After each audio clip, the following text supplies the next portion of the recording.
What was the biggest bullet you dodged? Didn't lend money to a friend because I was broke. Few months later he disappeared with several thousands he had stolen from my other friends. I had a cardiac arrest about 4 years ago. Dropped dead-ish in the middle of my shift. Found out after I woke up about a week later that, the manager who saw me fall was a former lifeguard and knew proper CPRB. An ambulance happened to be passing about 2 blocks away. Probably the best cardio unit in my state was a 10-minute ambulance ride from where it all happened. Walked out of the hospital about 2 weeks later, full recovery. Well, about 15 years ago I dated a guy for less than a year. It was an awful, abusive relationship and I was happy to get out of it when I did. About 8 to 9 years ago, I saw him on the news. He strangled his girlfriend to death. He then dismembered her and lived with her body for a month or so before he was caught. Edit. Wow. Thank you for all of the awards. I've actually written about this before on AskReddit under a "Have you dated a serial killer?" question. Here was my answer, which gives a bit more detail on it. Not a serial killer, but I dated a killer. He was not a killer at the time. We were young, and met on a dating website. He went to my high school but graduated a few years before me. The first month was okay. Then he changed. We had a huge fight one time because he said something silly. I don't even remember what it was, but I playfully threw a pillow at him.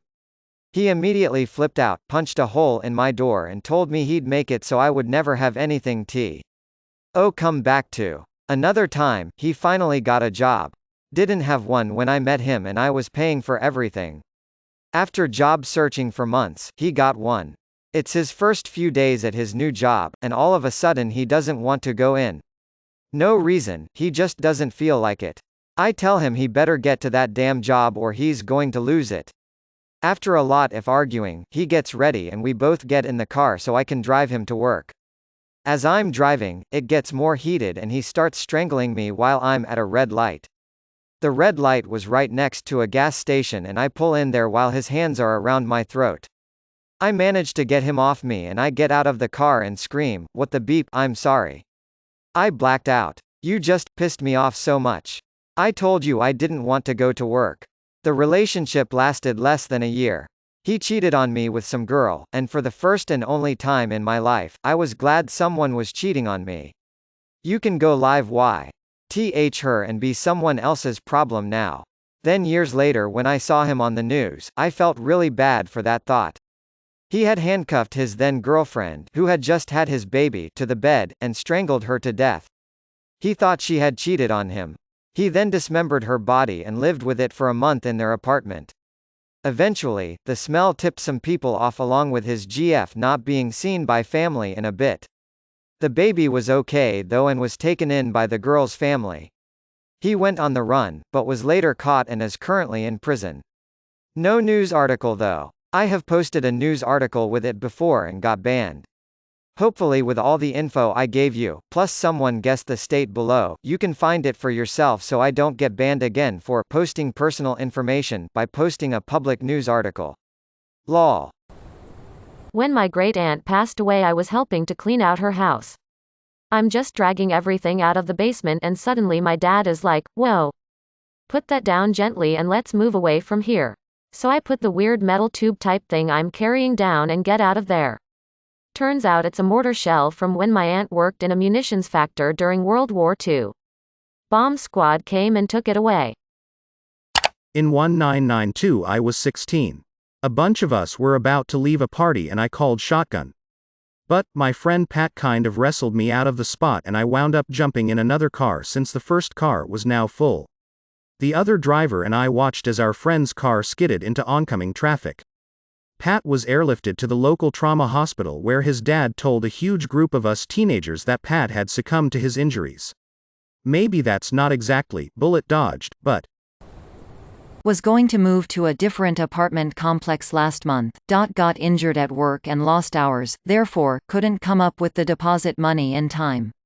Last week some asshat was cooking meth and caught the building on fire. Went to kill myself by putting a plastic bag over my head and tying it off. Figured it would be less messy to be found. My cat started going crazy on the other side of the door when I started to get lightheaded and feel sort of nauseous. I thought, oh right, you need your dinner and no one else will feed you, and I untied the bag to feed the cat. After the fact I realized my cat literally saved me from one of my lowest points. God, I miss that cat. Still can't believe I came that close. Edit. Hi friends. Thank you for all the warm thoughts and sharing stories of your savior pets. Do save your awards please, this is the most I've ever gotten, give them to another comment that has yet to receive an award. Spread the smiles, love and support. Thank you so much, I'm truly touched by the human connection in this thread. Not changing jobs in early 2020. Would have been a short-lived promotion after early restructuring and layoffs. My mother left me in one state and went back to my abusive stepfather. She tried to get me to drop out of my senior year at HS, move back to their state and just get my GED. They wanted a live-in babysitter, cook and maid. I was so lucky my grandparents let me move in with them and finish school. Edit. Thanks for all the love guys. For those who have asked, I'm doing great. I've gone no contact with my mother and stepfather, they're still together, and it's been one of the most healthy decisions I've made.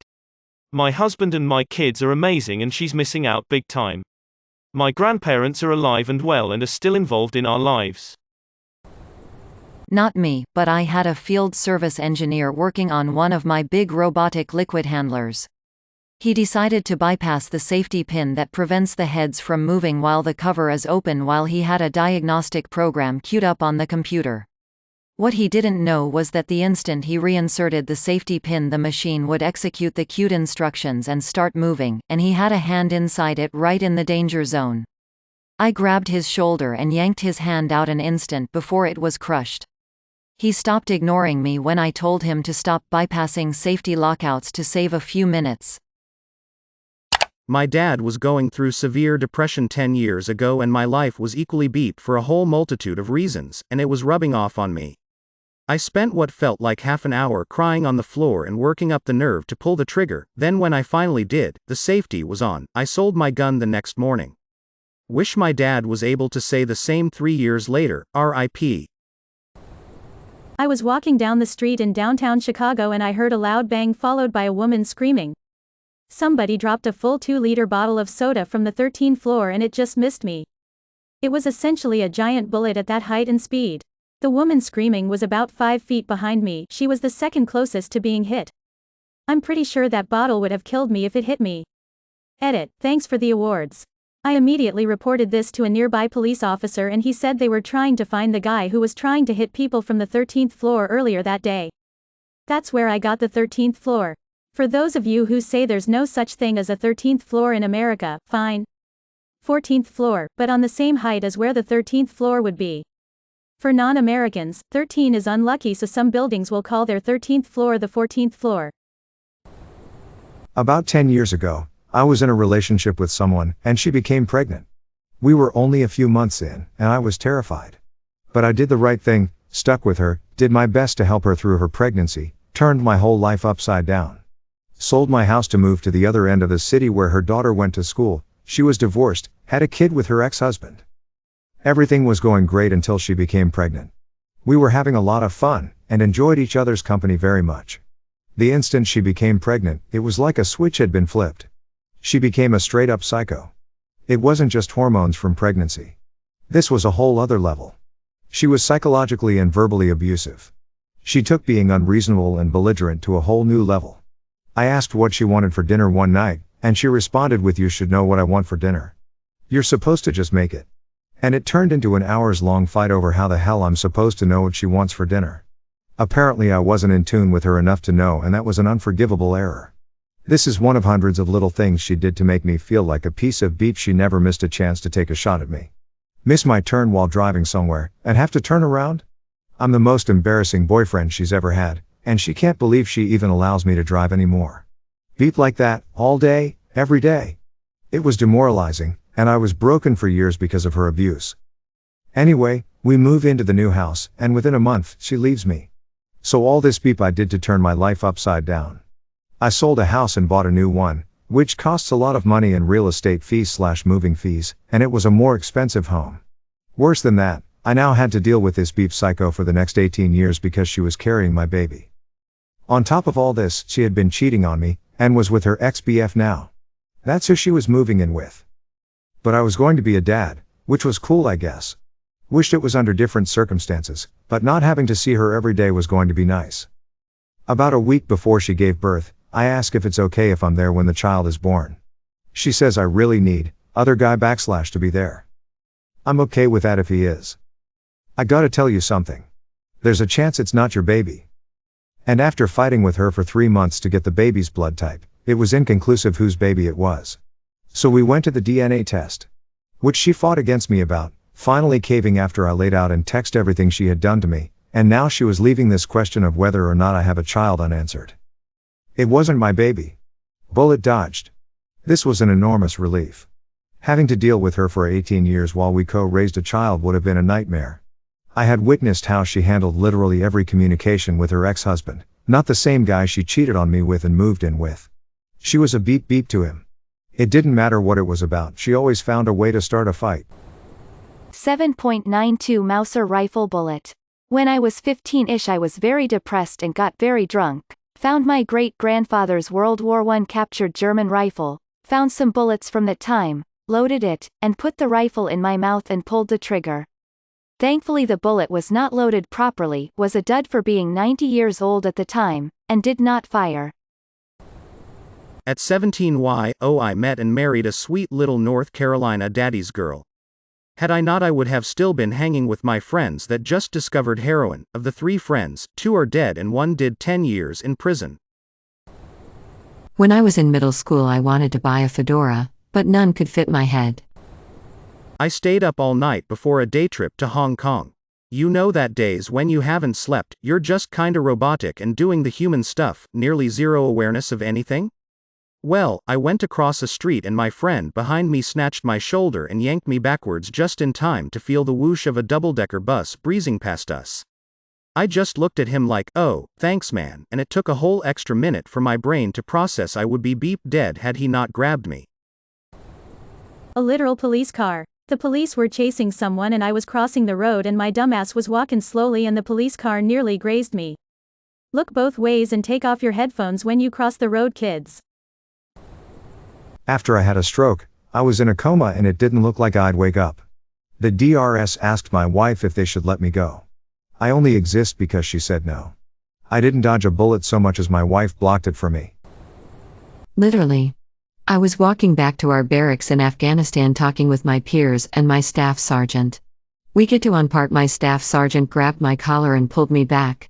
Right there was an unexploded 40mm grenade projectile from a launcher sitting where my foot was about to land. Big yikes. A friend had lost his job under suspicious circumstances.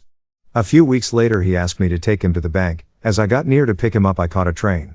He called to say never mind, he would get someone else. A few days later a friend sent out a message to a large number of our friends. This guy lost his job and was running a check cashing con. Can you cash this check for me? I'll pay you $50 if you do. The check is $500, he has no backing funds, you eat the whole amount. He did this to several friends in a few days to amass a few grand, and was about to skip town when the cops got him. When I was 15, I'm 16 now, I was being manipulated and lied to by a 20-year-old man for sex. I brought the topic on Reddit so people could give me their opinion and a random Redditor helped me snap out of it. A few weeks ago I talked to the 20-year-old and I then completely understood that he just saw me as a walking hole to stick his dick in. Edit. I did not sleep with him. I snapped out of it before he got the chance. Missed a train by seconds, got on the one after, the one I missed hit someone. X said we can have unprotected sex after getting some unfortunate news from her gynecologist. Something felt off. Few years later she had twins with some guy. Getting chased by someone with a knife across my apartment. I closed my door at the right moment so that person ended up stabbing my wooden door instead. The mark was there until I left the apartment a few years later as a constant reminder of what could have been. Almost proposed to a girl who had been cheating on me with a pile of beat that called himself my best friend. This was years ago, and I'm getting married at the end of the month to the love of my life. Life has a way of working itself out. The one that gave me tinnitus. May your day be filled with joy and happiness. And please remember to like, share, and subscribe for more quality content every day.